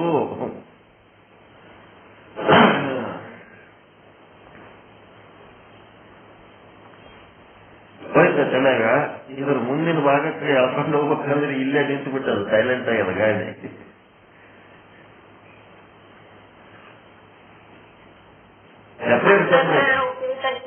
ಅಂತಃಕರಣ ಉಪಯುಕ್ತ ಚೇತನ ವಸ್ತುವಿಗೂ ಮತ್ತು ಅಂತಃಕರಣ ಎರಡಕ್ಕೂ ಅದೇ ಒಂದೇ ವಸ್ತು, ಎರಡಕ್ಕೂ ಅಧಿಷ್ಠಾನ ಆಗ್ಯದ. ಘಟ ಮತ್ತು ಅಂತಃಕರಣಕ್ಕ, ಘಟ ಮತ್ತು ಘಟನ ಜ್ಞಾನ ಏನದ ಅದಕ್ಕೂ ಮತ್ತು ಅಂತಃಕರಣಕ್ಕ. ಈಗ ಘಟದ ಉಪಯುಕ್ತ ಚೇತನ ಎತ್ತರಿಂದ ಅದು ಸಪರೇಟ್ ಇತ್ತಿಲ್ಲ. ನಿಮ್ಮ ಅಂತಃಕರಣದ ಉಪಯುಕ್ತ ಚೇತನದ ಸಪರೇಟೇ ಇತ್ತು. ಅವೆರಡು ಬೇರೆ ಬೇರೆನೇ ಇದ್ದು, ಭಿನ್ನನೇ ಇದ್ದು ಅವು. ಯಾವಾಗ ನಿಮ್ಮ ರುಚಿ ಅದ್ರ ಮೇಲೆ ಹೋಯ್ತು ಅವಾಗ ಅಷ್ಟೇ ಅದಕ್ಕೆ ಸಂಬಂಧ ಬಂತು. ನಿಮ್ಮ ರುಚಿ ಅಲ್ಲಿ ಹೋಗ್ಲಿಲ್ಲ ಅಂದ್ರೆ ಅದರ ಉಪಯುಕ್ತ ಚೇತನ ಆ ಕಡೆ, ಇದು ಈ ಕಡೆ. ಆದರೆ ಸ್ವಪ್ನಾವಸ್ಥೆಯಲ್ಲಿ ಬಂದ ಘಟ ಏನದಲ್ಲ, ಘಟ ಮತ್ತು ಘಟದ ಜ್ಞಾನಕ್ಕೆ ಅಲ್ಲಿ ಘಟನೆ ಇಲ್ಲ ಅಂದಲ್ಲ ಉಪಯುಕ್ತ ಚೇತನೆ ಎಲ್ಲಿ ಬರ್ತದೆ? ಕನಸಿನಾಗಿನ ಘಟಕ್ಕೆ. ಹೀಗಾಗಿ ಅಲ್ಲಿ ಉಪಯುಕ್ತ ಚೇತನ ಇಲ್ಲ, ಏನೂ ಇಲ್ಲ. ಆದ್ರೂ ನಾವು ವಸ್ತು ಕಾಣ್ಲಿಕ್ಕತ್ತವ. ಆ ವಸ್ತು ಎದರಿಂದ ಆಗ್ಯಾವ ಅಂತಂದ್ರ ಒಂದು ಆ ಅವಿದ್ಯೆಯ ತಮೋಗುಣದಿಂದ ಒಂದು ಆಗ್ಯದ, ಅವಿದ್ಯೆಯ ಸತ್ವಗುಣದಿಂದ ಇನ್ನೊಂದಾಗ್ಯದ. ಒಂದು ಜ್ಞಾನಾಕಾರ ತಾಳ್ಯದ, ಒಂದು ವಸ್ತುವಿನ ಆಕಾರ ತಾಳ್ಯದ. ಎದರಿಂದ? ಅವಿದ್ಯೆ. ಅವಿದ್ಯೆ ಎಲ್ಲದ? ವೃತ್ತಿ ಒಳಗದ. ವೃತ್ತಿ ಎಲ್ಲದ? ಆ ಒಂದು ಅಂತಃಕರಣದ. ಅಂತಃಕರಣ ಯಾವುದನ್ನು ಆಧರಿಸಿದೆ? ಅಂತಃಕರಣ ಉಪಯುಕ್ತ ಚೇತನ ಅಥವಾ ಸಾಕ್ಷಿ. ಹೀಗಾಗಿ ಜಗತ್ತಿನಾಗ ಸುಳ್ಳು ವಸ್ತುವಿಗೂ ಅದೇ ಸಾಕ್ಷಿ, ಸಾಕ್ಷಿನೇ ಅಧಿಷ್ಠಾನ ಅವ. ಅರೆ ವಸ್ತುವಿಗೂ ಅದೇ ಸಾಕ್ಷಿನೇ ಅಧಿಷ್ಠಾನ ಅವ. ಚಲನಶೀಲ ವಸ್ತುವಿಗೂ ಅದೇ ಸಾಕ್ಷಿನೇ ಅಧಿಷ್ಠಾನ ಅದ. ನಿಶ್ಚಲವಾದ ವಸ್ತುವಿಗೂ ಅದೇ ಸಾಕ್ಷಿನೇ ಅಧಿಷ್ಠಾನ ಅದ. ಆಕಾರಗಳಿಗೂ ಅದೇ ಸಾಕ್ಷಿನೇ ಅಧಿಷ್ಠಾನ ಅದ. ನಿರಾಕಾರಕ್ಕೂ ಅದೇ ಸಾಕ್ಷಿನೇ ಅಧಿಷ್ಠಾನ ಅದ. ಈಗ ನಿಮಗೊಂದು ಘಟ, ಕನಸಿನೊಳಗಿನ ಘಟ ಮತ್ತ ಎತ್ತರದೊಳಗಿನ ಘಟ, ಇವೆರಡು ನೋಡಿದ್ರಿ. ನಾಳೆ ಮತ್ತೆ ತೋರಿಸ್ತಾನೆ, ಮತ್ತೊಂದು ತೆಗಿತಾನೆ ಚಿದಾಬಾದ್. ಏನ್ ತೆಗಿತಾನ? ಎತ್ತರೇ ಅದಿರಲ್ರಿ ನೀವು, ಎತ್ತರೇ ಅದಿರಿ. ಹಗ್ಗ ನಿಮಗೆ ಹಾವು ಕಡ್ಲಕ್ಕತ್ತದಲ್ಲ, ಇದು ಹೆಂಗ್ ಮಾಡ್ತೀರಿ ಅಂತ ಹೇಳ್ತಾನ ಅವನು. ಈಗ ನಿದ್ದೈತಿರ ನಿಮ್ಗೆ ಕನಸು ನೋಡ್ಲಕತ್ತೀರ, ಹಾವು ಕಾಣಾಗ ಎತ್ತರ. ಎತ್ತರದೊಳಗಿನ ಘಟ, ನಿದ್ರೆ ಒಳಗಿನ ಘಟ. ಇದನ್ನ ಹೆಂಗ ತಿಳ್ಕೊಂಡ್ರಿ ಹಂಗ ಮುಂದೆ ತಿಳ್ಕೋಬೇಕಾಗ್ಯದ. ನಾಳೆಗೆ ಬೆಳಕಿನೊಳಗಿನ ಹಗ್ಗ ಮತ್ತ ಮಂದ ಗತ್ತಲೆ ಒಳಗಿನ ಸರ್ಪ, ಇದೇ ಸೇಮ್ ಕಾಪಿ ಅಲ್ಲಿ ಆಗ್ತದೆ. ಬರೇ ಹಗ್ಗ ಹಾವು ಇದೇ ನೋಡ್ಕೊತಿ ಹೋಗೋದಿಲ್ಲ. ಅಲ್ಲಿ ಹಗ್ಗದ ಜಾಗದಾಗ ಬ್ರಹ್ಮನನ್ನ ನೋಡ್ಬೇಕು, ಹಾವಿನ ಜಾಗದಾಗ ಇಡೀ ಜಗತ್ತು, ನಿಮ್ಮ ಸಂಸಾರ, ನಿಮ್ಮ ಪಿಂಡಾಂಡವನ್ನ ನೋಡ್ಬೇಕು. ಇದೆಲ್ಲ ಓಟು ಅಲ್ಲಿ ನೋಡ್ಬೇಕು. ಇನ್ನ ದೊಡ್ಡದು, ಇಡೀ ದೊಡ್ಡ ಜಗತ್ತಿಗೆ ತಗೊಂಡು ಬರೀ ಹಗ್ಗ ಹಾವಿನಾಗೆ ಆಟ ಆಡ್ಲಕತ್ತೀವಿ ನಾವೀಗ. ಇಡೀ ಬ್ರಹ್ಮಾಂಡವನ್ನ ನಿತ್ಯವಾಗಿ ನೋಡಂತದ್ದು ಒಂದು ದೊಡ್ಡ ಶಕ್ತಿ ಬರ್ತದೆ ನಿಮಗೆ. ನಿತ್ಯ ಇದ್ರೂ ಸಹಿತ ಅದಕ್ಕೆ ಕನಸಿನಾಗ ಹೆಂಗ ಆ ಇಲ್ಲದ ಗಡಿಗೆಗೆ ಅದು ಅಧಿಷ್ಠಾನ ಆಗ್ಯದೋ ಹಂಗೆ ಇಲ್ಲಿನೂ ಕೂಡ ಬ್ರಹ್ಮನೇ ಅದಕ್ಕೂ ಅಧಿಷ್ಠಾನ ಅದನ. ಹೆಂಗ ಅದನ ಅಂತಂದ್ರೆ ಅದೇ ಜ್ಞಾನಾಕಾರ, ಅದೇನು ವಸ್ತುವಿನ ಆಕಾರ, ಸತ್ವಗುಣ, ಬ್ರಹ್ಮಗುಣ. ಅವು ಮಾಯೆ ಕೆಲಸಗಳು, ಅವಿದ್ಯೆ ಕೆಲಸಗಳು.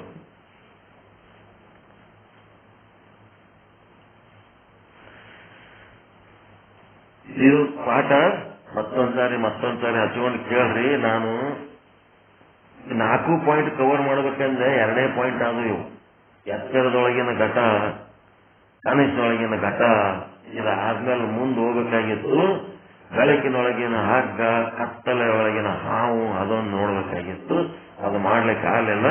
ಅದನ್ನು ನಾಳೆ ಹೇಳೋಣ ಅಂತ ಹೇಳೋ ಮೂಲಕ ಇವತ್ತಿನ ಪಾಠವನ್ನ ಮೊಟಕುಗೊಳಿಸ್ತಾ ಇದ್ದೀನಿ. ಎಲ್ಲರಿಗೂ ಒಳ್ಳೇದಾಗಲಿ. ಏನೋ ಮಾತಾಡಕ್ ಸ್ವಲ್ಪ ಶ್ರಮ ಆಗಕತ್ತದ, ಇರ್ಲಿ.